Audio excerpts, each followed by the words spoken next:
पढ़ेंगे समास के भेद। ठीक है, समास के भेद। ठीक है, तो नंबर 1 अभी हमने क्या पढ़ा था? अव्ययभाव समास। क्या पढ़े थे? अव्ययी भाव समास। ठीक है, इसकी परिभाषा क्या होती है? जिस समास का जिसे समास का पहला पद प्रधान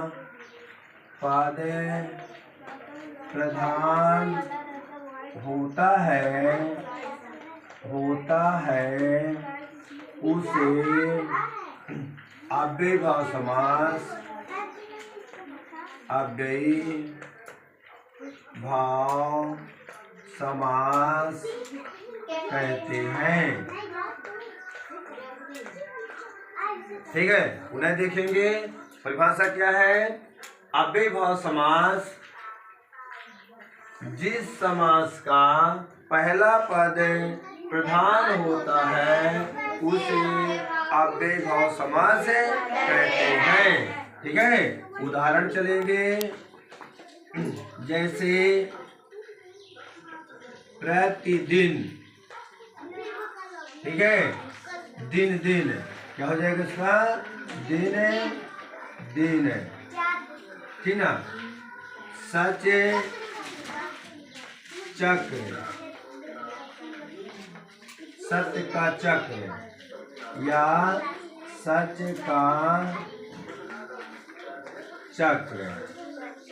ठीक है, ये किसके है? उदाहरण है। ठीक है, फिर अभी नंबर 2 पढ़ेंगे पुरुष समास।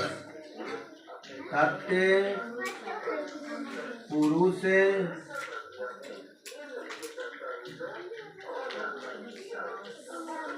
पुरुष समास जिस समास का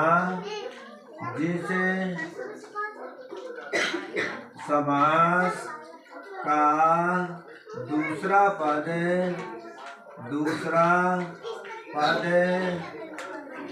प्रधान होता है उस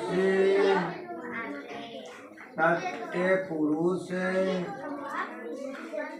समास कहते हैं। ठीक है, पुनः सुनेंगे। तत्पुरुष समास जिस समास का दूसरा पद प्रधान होता है उसे तत्पुरुष समास कहते हैं। उदाहरण। ठीक है, राजपुत्र, राजा का पुत्र, रसोई घर, रसोई के लिए घर।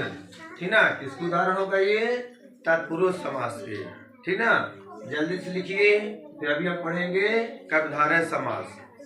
नंबर 3 में क्या पढ़ेंगे अभी? कर्मधारय समास। कौन सा पढ़ेंगे? कर्मधारय समास। कर्मधारय समास जिस समास का जिसे समास का पहला पद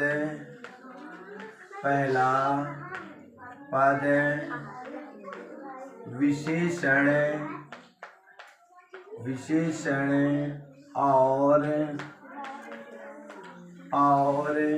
दूसरा पद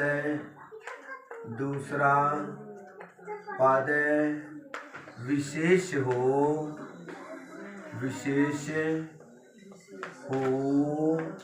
वहाँ कर्मधारय कर्मधारय समास होता है। ठीक है, पुनः देखिए कर्मधारय समास, जिस समास का पहला पद विशेषण और दूसरा पद विशेष हो वहाँ कर्मधारय समास होता है। उदाहरण जैसे नील कमल, नील कमल विशेषता क्या है? नीला, ठीक ना। नीले रंग का कमल, ठीक है। नंबर 2 है नील गाय, ठीक ना। नीले रंग की गाय, ठीक ना। गाय की विशेषता क्या है? नीला रंग, ठीक है। अब हम पढ़ेंगे चौथा, कौन समास है? द्विगु समास। क्या पढ़ेंगे? द्विगु समास, ठीक है। इसकी परिभाषा लिखेंगे, जिस पद में संख्याओं का बोध हो। किसका बोध हो? संख्याओं का। जिस पद में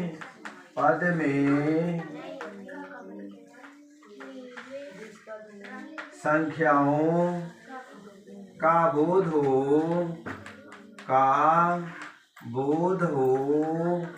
वहाँ, ठीक है ना, द्विगु समास होता है।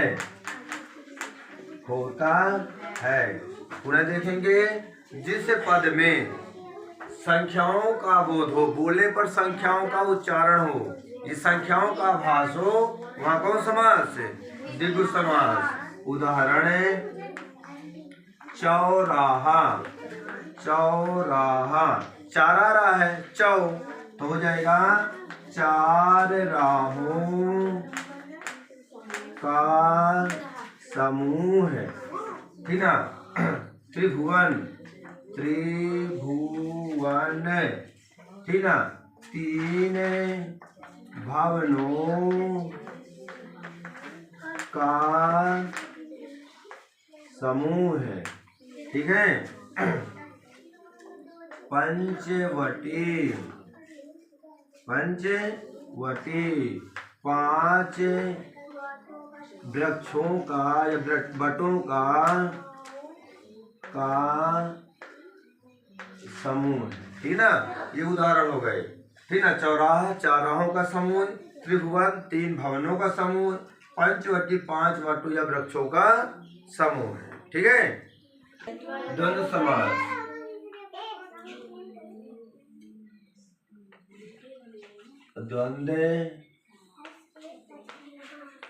समास, ठीक है।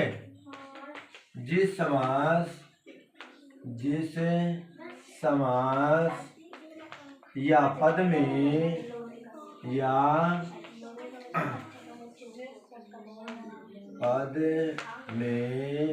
दोनों पद प्रधान हो या होते हैं, उसे द्वंद्व समास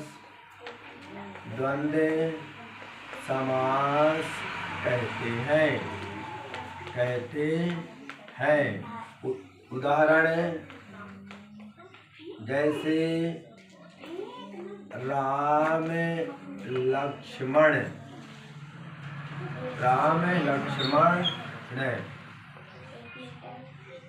राम और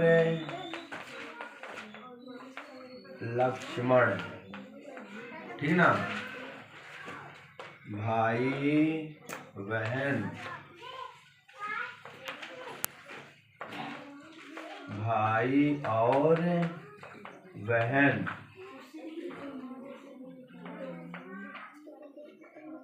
ठीक है। ये क्या है? द्वंद्व समास। जिस समास या पद में दोनों पद प्रधान होते हैं वहां कौन सा समास होगा? द्वंद्व समास। ठीक है, जैसे राम लक्ष्मण, राम और लक्ष्मण, भाई बहन, भाई और बहन, रात दिन, रात और दिन, ये भी हो जाएगा रात दिन। ठीक ना, रात और दिन। ठीक है, दोनों की प्रधानता है। रात होगी तो दिन होगा, दिन होगा तो रात होगी। समास, ठीक ना, जिस समास या पद में पहला और दूसरा पद प्रधान ना होकर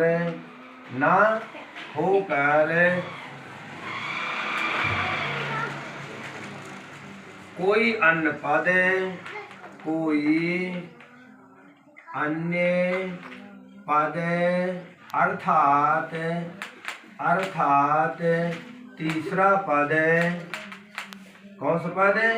तीसरा पद प्रधान होता है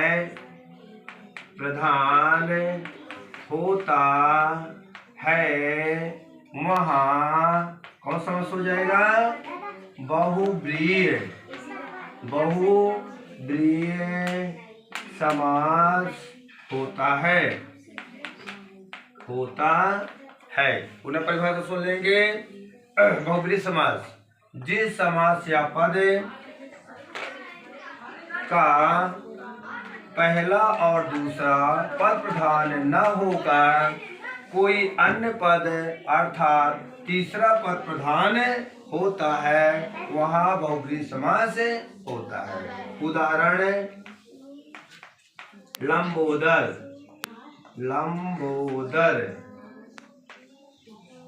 ठीक है, लंबा है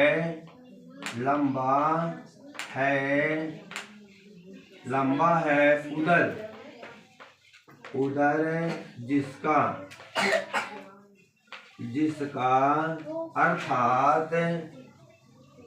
अर्थात गणेश, ठीक ना। नंबर 2, लंबोदर, दशानन, क्या हो जाएगा? दशानन, 10 है सिर जिसके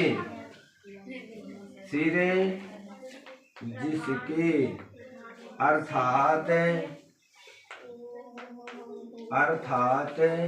रावण। ठीक है, यहाँ किसकी बात हो रही है?